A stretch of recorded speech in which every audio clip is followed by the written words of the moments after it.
petite surprise, nous avons été invités par Renault pour découvrir le Captur. Sur les premières images que nous avions reçues, je pensais que c'était juste une Clio 4 surélevée. Que nenni, on a vraiment une voiture qui a vraiment sa propre personnalité. Alors on retrouve tout le nouveau design Renault, surtout dans la calandre, mais on arrive vraiment avec une voiture très originale, je le répète, qui a sa personnalité et qui ne manque pas de charme.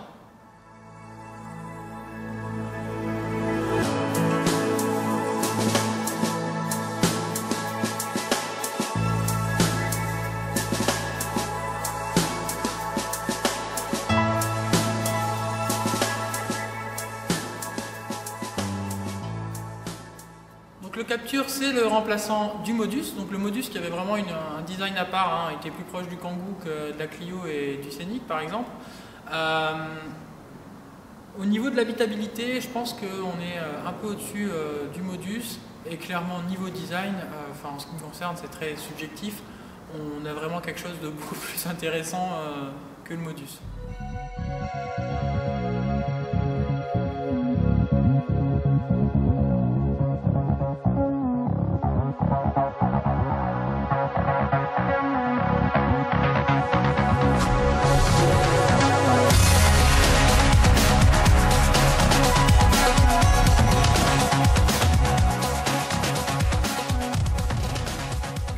Comme je vous le disais tout à l'heure, au niveau de ma première impression, clairement, on a beaucoup plus d'espace, l'habitabilité est meilleure, surtout sur les places arrière.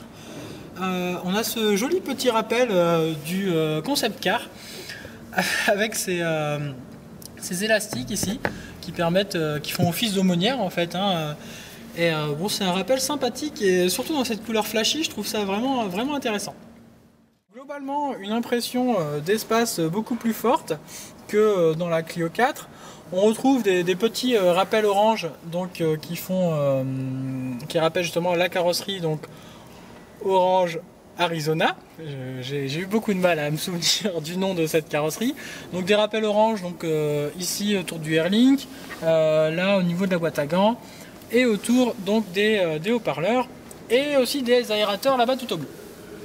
Donc ça donne une petite touche bien sympathique et personnalisée donc, à cette voiture.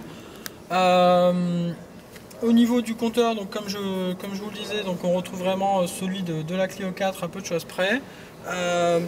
Au niveau de la position de conduite, bon, c'est un peu dur de se rendre compte en statique, mais voilà, je me sens un petit peu surélevé par rapport à la Clio 4 que j'avais trouvé assez basse, donc dans le bon sens du terme parce que justement le côté dynamique était très présent.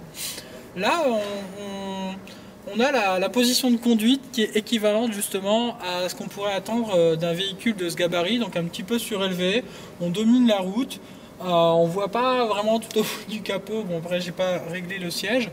La visibilité arrière m'a l'air correcte, en tout cas un peu meilleure que celle de la Clio 4, sachant que de toute façon, ce véhicule peut être équipé de la caméra de recul et du radar de recul assez rapidement, je pense, dans les finitions.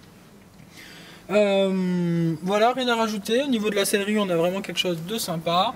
On retrouve exactement le même volant que la Clio 4. Voilà, c'est une voiture qui surprend autant de l'extérieur que de l'intérieur, parce que je m'attendais vraiment à, entre guillemets, une pâle copie de la Clio au niveau du tableau de bord, mais non, voilà, mis à part le compteur et quelques autres éléments, cette voiture a vraiment sa propre personnalité. Et ça, c'est quelque chose d'important à mon avis pour une voiture de cette catégorie. Donc nous avons changé de Captur. Nous sommes maintenant sous une nouvelle configuration, un petit peu plus classique, dans un blanc ivoire, une nouvelle teinte très jolie. Ce que vous avez dû vous rendre compte aussi, c'est au niveau donc, des personnalisations. Donc il y en a un petit peu sur le toit, il y en a à l'arrière du véhicule.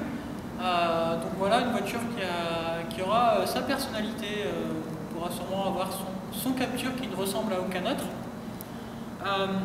Au niveau des prix, de la date des commandes, pas d'informations pour l'instant. En fait, tout sera dévoilé à Genève, donc début mars.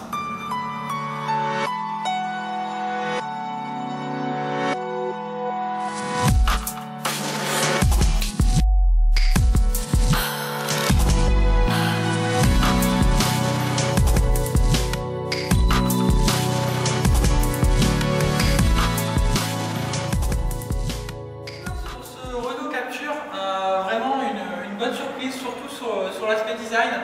On a vraiment ce côté surélevé, vraiment, puis surtout cette personnalité différente de la Clio 4. On est loin de juste avoir un crossover de Clio. On a vraiment une voiture qui a sa propre personnalité, et ça c'est quelque chose auquel je ne m'attendais pas. Au niveau de l'intérieur, on est vraiment sur quelque chose aussi original, beaucoup de rappels de carrosserie d'extérieur. À mon avis, il y aura beaucoup de personnalisation de ce véhicule. Maintenant, il n'y a plus qu'à attendre des essais en dynamique pour se rendre un peu compte des capacités de la voiture. Alors, on sait que ça ne va pas être un franchisseur, c'est plus un véhicule voilà, plus sur la catégorie crossover. Mais pour autant, je pense qu'on peut s'attendre à quelque chose de confortable et surtout plus habitable que la Clio. En résumé, plutôt une bonne surprise.